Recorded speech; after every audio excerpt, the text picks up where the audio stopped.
Hai semua, minggu ini kita sudah baca PMA nih tentang Nehemia. Minggu ini kita membahas kitab Nehemia dari pasal 1 sampai 4. Judulnya minggu ini adalah Sikap Agresif Nehemia. Kalian pasti semuanya udah tahu nih siapa Nehemia itu.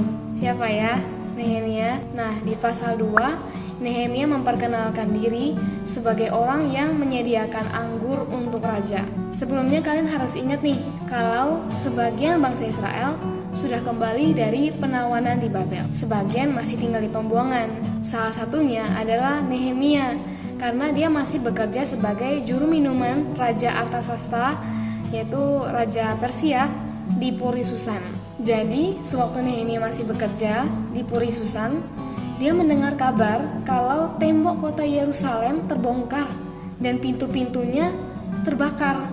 Waduh, reaksinya Nehemia gimana ya setelah dia mendengar kabar ini? Apakah dia merasa baik-baik saja? Oke-oke saja? Karena berpikir, saya kan kerja di kota lain, saya kan bekerja pada Raja Persia, saya tidak ada urusan dengan Yerusalem. Ternyata tidak ya. Ternyata Alkitab mencatat kalau Nehemia menangis, dia berpuasa selama beberapa hari, dan yang paling penting dia berdoa. Nah, setelah itu Nehemia memutuskan untuk pulang ke Yerusalem dan membangun tembok kota Yerusalem. Nah, menurut kalian sepenting apa sih sebuah tembok? Tapi bagi Nehemia, tembok itu penting sekali. Tembok kota Yerusalem penting karena tembok adalah sebuah perlindungan. Perlindungan untuk apa? Untuk bait Allah dan untuk umat Allah yang tinggal di kota itu. Siapa sih sebenarnya yang paling butuh pembangunan tembok ini? Apakah Nehemia? Apakah ini tembok adalah tembok rumahnya, pagar rumahnya, dan dia orang yang merasa dirugikan kalau tembok ini terbongkar?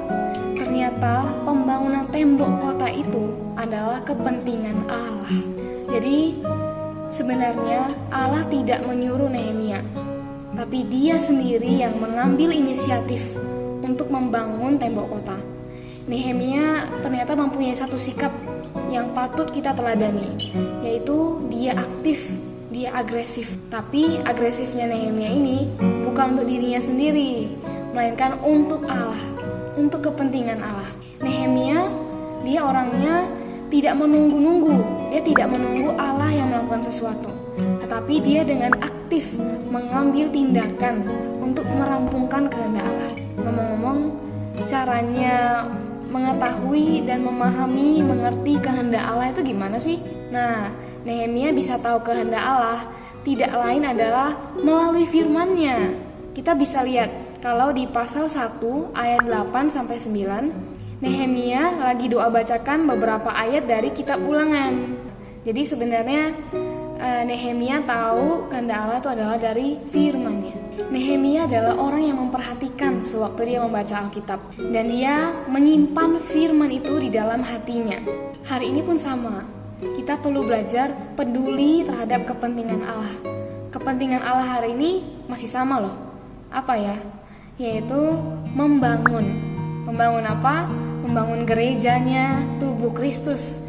Dan dia juga mau memulihkan kerajaannya, memulihkan kekuasaannya di muka bumi, membangun rumah kediamannya. Nah, apakah Allah yang akan membangun ini secara langsung? Ternyata tidak. Sayangnya enggak.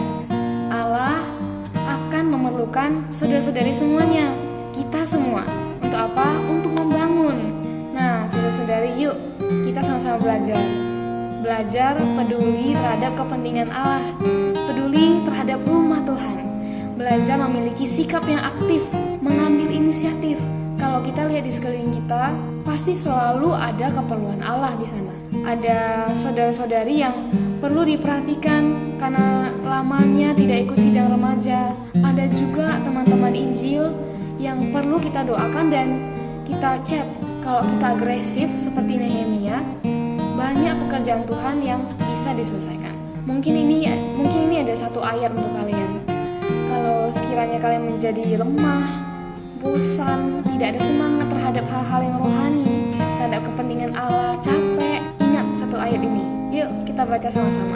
Mazmur 141 ayat 8. Tetapi kepadamulah ya Allah Tuhanku, mataku tertuju.